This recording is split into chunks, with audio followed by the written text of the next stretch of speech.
Saya mau tanya dulu sama, mohon izin Pak, Ya, saya dialog langsung. Silakan. Pak Kapolres Sleman, sejak kapan jadi Kapolres Anda? Dihidupin Pak. Ya. Siap, Januari tahun lalu, Bapak. 1 tahun ya. Siap. Anda sebelum jadi Kapolres sudah di assessment belum? Siap, izin kami pada saat Kapolres masih AKBP juga sudah asesmen, Bapak. Sudah. Sudah baca belum KUHP dan KUHP baru? Siap, sudah baca, Bapak. KUHP undang nomor berapa? KUHP yang baru itu nomor berapa? Nomor Kalau sudah Anda sudah 1, baca Pak. nomor berapa? Nomor 1.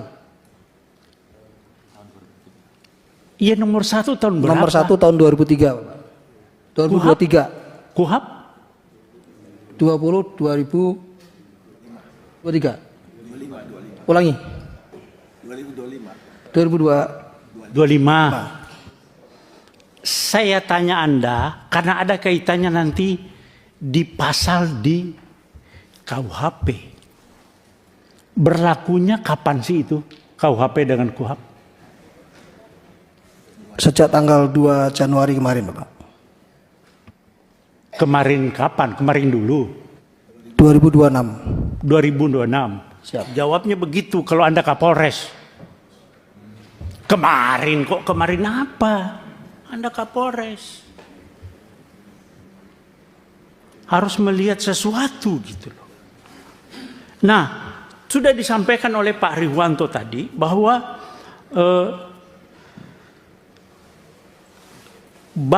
Pak Kapolri sudah baca pasal 34 KUHP. Sudah baca? Enggak. Ada di situ itu permasalahannya, Pak. Belum baca. Pasal 34 KUHP yang Undang-Undang nomor 20 tahun 2000 nomor 1 tahun 2023. Pasal 34 bawa enggak? Siap, terkait restoratif justice, Bapak. Bukan, pasal 34 KUHP. Anda itu datang ke sini tentang masalah pasal-pasal, tapi Anda tidak bawa KUHP. Kalau enggak saya pinjamkan, saya bawa nih. Bawa, Pak. Pasal 34. Saya yang baca.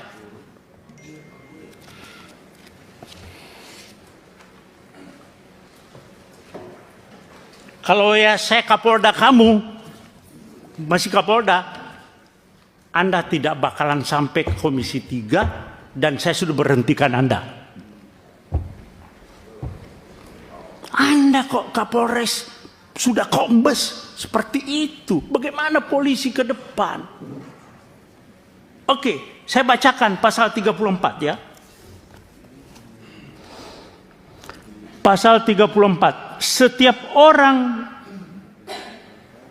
yang terpaksa melakukan perbuatan yang dilarang tidak dipidana jika perbuatan tersebut dilakukan karena pembelaan terhadap serangan atau ancaman serangan ketika yang melawan hukum terhadap diri atau terhadap diri sendiri atau orang lain. Kehormatan dalam arti kesusilaan atau harta benda sendiri atau orang lain. Oke, itu kalau Anda belum jelas, saya bacakan pasal 34 penjelasannya. Itu lebih rinci lagi di situ. Ada penjelasan pasal 34. Ini bukan tindak pidana. Kalau di KUHP Lamu Perma, alasan pembenar bahwa orang itu membela diri. Membela diri, bukan undang-undang lalu lintas. Anda salah menerapkan hukum. Jaksa lagi P21 juga. Anda koordinasi yang nggak benar itu. Polres dengan kejaksaan. Anda koordinasi tapi salah. Bagaimana? Jadi maksud saya begini Pak Kapolres dan Pak Kajari. Ini bukan RJ. Bukan RJ. Tidak ada tindak pidana di sini. Sependapat dalam tidak ada tindak pidana. Orang yang Bapak tahu, Bapak ngomong di televisi saya lihat Pak Kapolres itu, oh dia melakukan pembelaan yang tidak melakukan tindakan tidak seimbang. Bapak tahu apa yang jambret itu tidak ada istilah di KUHP. Itu adalah pencurian dengan kekerasan. Bukan 36, bukan pencurian biasa, bukan pencurian pemberatan, tapi pencurian dengan kekerasan. Curas itu Pak, curas itu begal. Dia bawa celurit, bawa senjata tajam, bawa apa segala, bisa bawa senjata api. Nah, ketika orang itu, ini bahaya Pak. Nah, Anda bilang tidak seimbang, dikejar oleh suaminya, korban. Orang sipil Pak, tidak punya apa-apa. Orang sipil nggak punya apa-apa itu.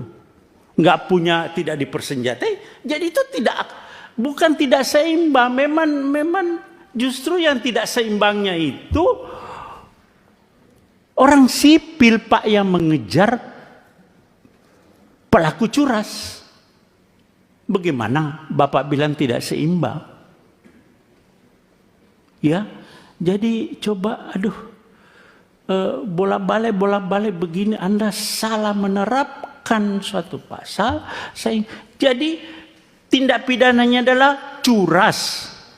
Ya, pencurian dengan kekerasan, tersangkanya meninggal dunia, ya selesai SP3. Itu loh Pak Kajari juga. Nah kalau Bapak pakai RJ lagi Pak Kajari, tuntutannya apa sih?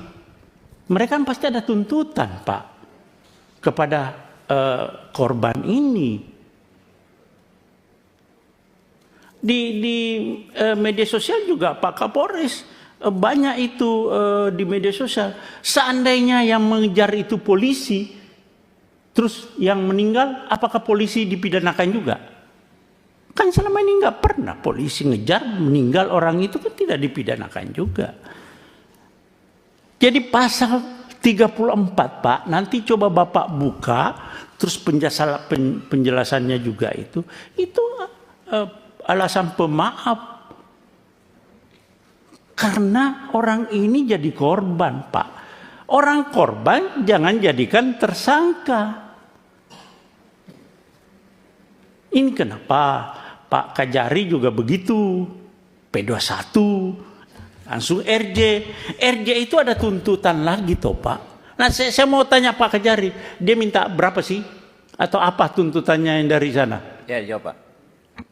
Mohon izin Bapak, jadi pada saat pertemuan di Zoom meeting pada tanggal 26 tersebut, itu sempat disampaikan oleh pihak dari Palembang melalui kuasa hukumnya. Karena saya suruh bicara sendiri, keluarga yang dalam hal ini sebagai jambret itu tidak mau Pak. Tidak mau bicara, semua pokoknya melalui kuasa hukumnya. Iya bukan melalui kuasa hukumnya. Makanya kuasa hukumnya akhirnya menyampaikan pada forum itu, mungkin pihak keluarga daripada Pak Ogi juga tahu, itu hanya memberikan bahwa dia waktu itu biaya-biaya yang timbul seperti untuk mengantar jenazah dari Jogja ke Palembang, biaya ambulannya, terus biaya pemakamannya, dia seperti itu hanya menyampaikannya. Selanjutnya akan nanti Nilainya berapa Pak?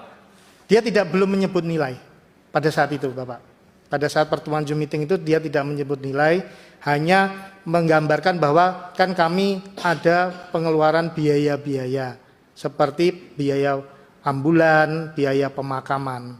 Nah, selanjutnya pada pertemuan lanjutan pada tanggal 27 kemarin itu akhirnya antara kuasa hukum sepakat mau bertemu 4 mata besok sore di kantor Kejaksaan Negeri Oke, Sleman. cukup lanjutkan Pak. Cukup, belum, masih ada.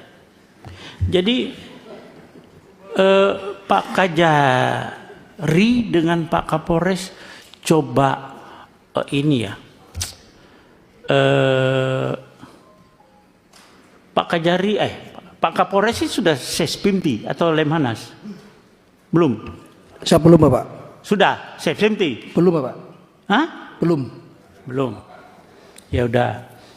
Maksud saya coba lebih, dan mungkin saya lihat Bapak belum tahu persis, tapi sebetulnya polisi sudah ada yang namanya overma, alasan pemaaf di KUHP yang lama. Tapi KUHP yang baru juga ada Pak, di pasal 34, coba Bapak baca berulang-ulang. Dan itu curas Pak, bukan pencurian biasa. Pencurian dengan kekerasan yang resikonya tinggi sekali. Masih lumayan Bapak suaminya mau mengejar dengan punya keberanian yang cukup Pak. Tidak semua orang mau mengejar. Nah, di dalam terjadinya pengejaran itu terjadi suatu kecelakaan begitu.